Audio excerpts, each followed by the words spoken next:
Hi YouTube, welcome to another Grind Zone video guide. This time around I will be covering the new Grind Zone, Darkseekers Retreat, and as always, there's timestamps below if you want to skip around to the information you're interested in. This area was of course recently added and is where you can get the boots for your Slumbering Origin armor, which are called ATOR's shoes. In this video as always, I will go over gear, stat requirements, the rotations available, bot mechanics, optimal pulling, and any tips or tricks for clearing the packs, and of course drops and the loot you can expect from your hours grinding here. Without further ado, let's get into it. The gear I used, as always, will be brought up on the screen. The stats you see are with buffs on, but without any add-ons active. If you meet anywhere near these stat requirements, you should feel very comfortable grinding here. I didn't have too much of an issue with what I was using. The official requirement for this spot is 310 AP and 420 DP. However, in my experience grinding here, I have come to the conclusion that this is probably a lie. It felt way too easy to grind with that gear requirement. You could probably honestly grind here pretty efficiently with as low as 301 AP and 380 DP, of course, with your Kuna mob hand on. As well, the mobs here are demi-humans, so if you're gonna have any species damage, you want to focus on the demi-human species. They do CC. The only CC they use is a float, so if you are worried about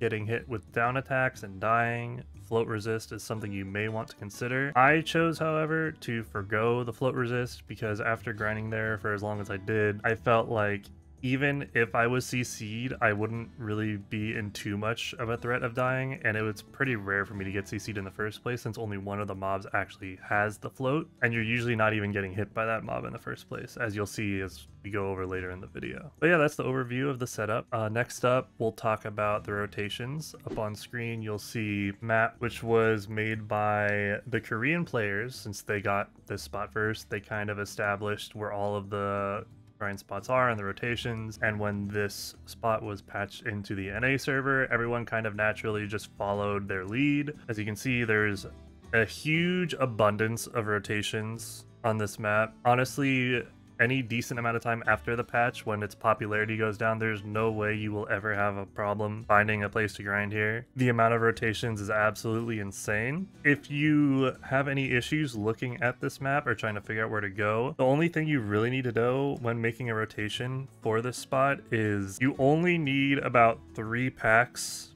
of mobs to form a rotation. So instead of the usual circle you're grinding in BDO, you're grinding in more of a triangle for this spot. You can add a 4th one, which is potentially necessary depending on how much gear you have. With my gear that I showed earlier, I was barely able to overclear. I would only overclear when my Z buff was up. And what I mean by overclear is I would literally get to the next pack and they would have just spawned. So it wasn't even really overclearing, it was pretty close to overclearing. So unless you have an absolutely insane amount of gear, you should be fine with just 3 packs of mobs. But if you are at all worried, you definitely shouldn't need more than 4 unless you're doing some kind of insane amount of damage or like cracked at the spot.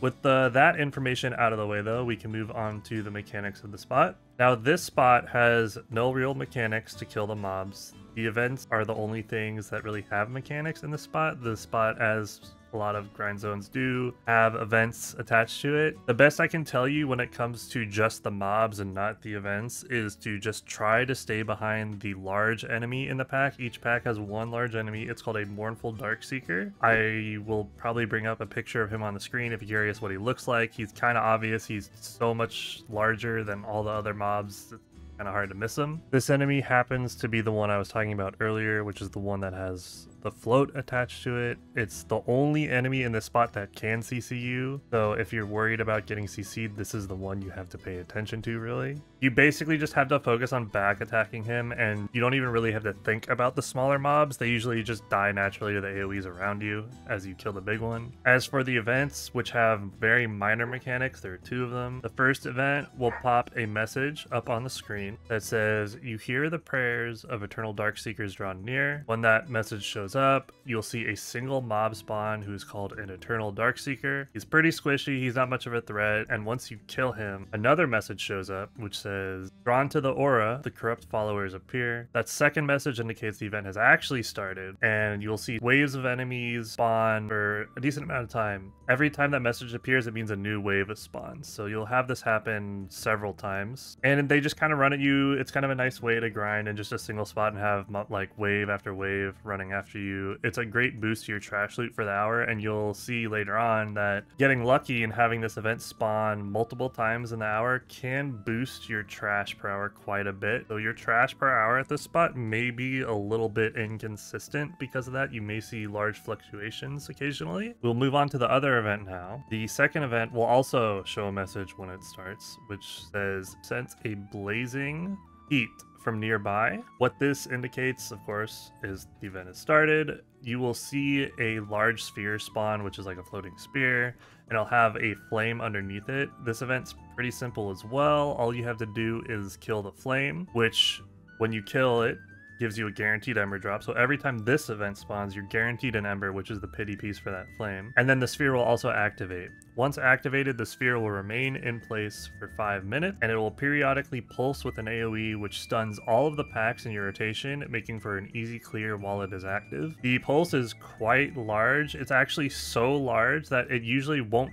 just hit all the mobs in your rotation. It'll also affect mobs in people's rotations around you as well. The grinding near other players can actually be beneficial because if they get the event, you will benefit from it. That's kind of all the mechanics though for the spot. Like I said, it's not too crazy. You just kind of got to know what to expect with the events really, and other than that, you just kind of burn them down. It's pretty simple. With that covered, we can go into some tips and tricks on how to kind of min-max your pulls. And again, because of the lack of mechanics, there's not really any crazy insane strategy for this. As I mentioned before, you just try to stay behind the large mob, Mournful Darkseeker. It can be a bit tricky to do this though, because the enemy is very slow and lumbering, and its attacks have a very large amount of tracking. And because of that, the timing for dashing or dodging or iframing behind him during those animations is a bit non-intuitive because a lot of mobs don't really have that kind of slow attack with that much tracking. I'll go ahead and show you examples of all of his attack patterns to help you see what I mean as I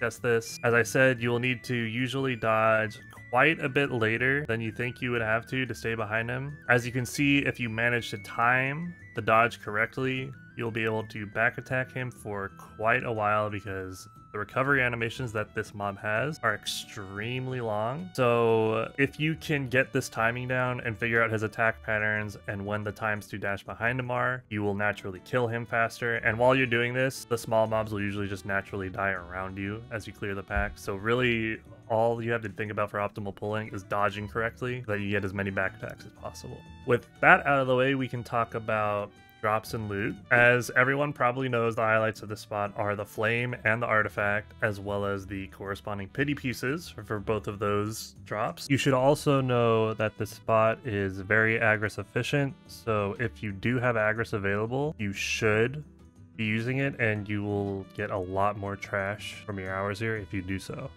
As of making this video, I have grinded 22 hours so far, and as always, I have recorded all of this information on Garmoth, and in the description below there will also be a link to my Garmoth if you want to kind of scroll through the drops yourself and see how all the hours went. But I'm also going to bring it up on screen for you as I usually do, and you can see it's fairly decent money if you are selling the pity pieces. It isn't top tier in terms of silver per hour, but if you use Agris for it, it will net you around 800 mil an hour, which isn't insane, but it's not bad. It's pretty average for what you can expect nowadays with silver gains. You all can also expect around 2 of each pity piece per hour, which means if you do the math, it'll take around 50 hours to get the full flame, at least if you're grinding as fast as I was and have a similar clear speed and RNG. As mentioned before, just keep in mind that if you do not sell the pity pieces, if you're keeping them for the purpose of making your own artifacts and flames, the money here is not that great. You're really gonna end up with